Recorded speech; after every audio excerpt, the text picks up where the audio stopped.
Welcome back to part 3. Let's get this Mossberg 500 chainsaw rebuilt. First thing you want to do is get your receiver in your magazine tube upside down. Get your elevator assembly. Put it in its little pivot points there. You're good.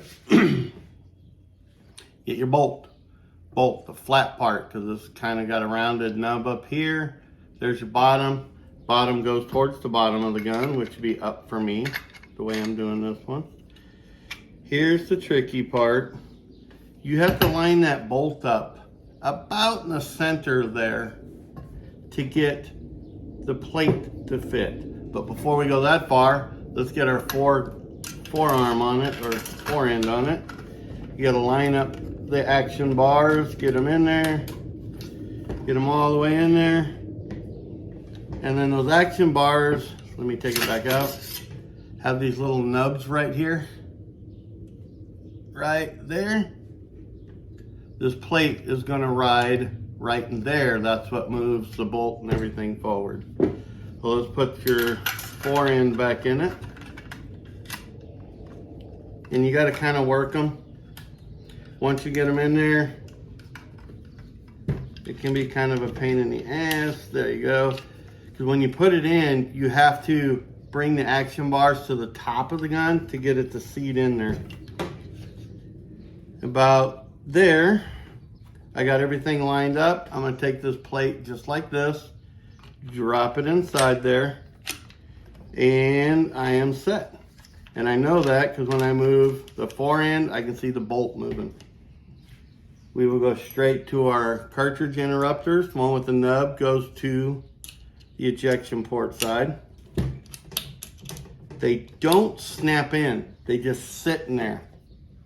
The little claws right here point to the center of the gun because that's what holds your cartridge from coming out.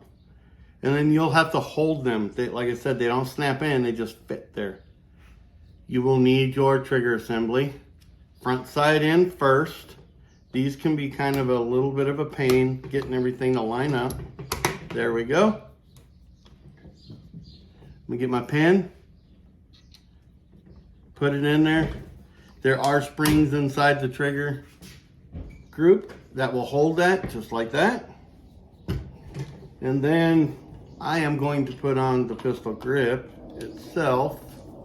It's a 1/4 inch hex drive.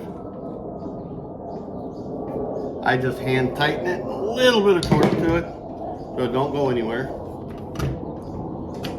Turn this around this way. We'll get our barrel, put it through there, line it up here, line it up right there, press it in. We're gonna get our magazine cap, put it on there, tighten it up, make sure, there we go, seat the barrel because you'll feel it like click in there. Tighten it up. We'll do a function check. Take it off safe. Everything works. There you go. And your 590 or 500 or 835 is put back together. So if you have any questions, let me know. And we'll see what else we can do. Take care, guys. Bye.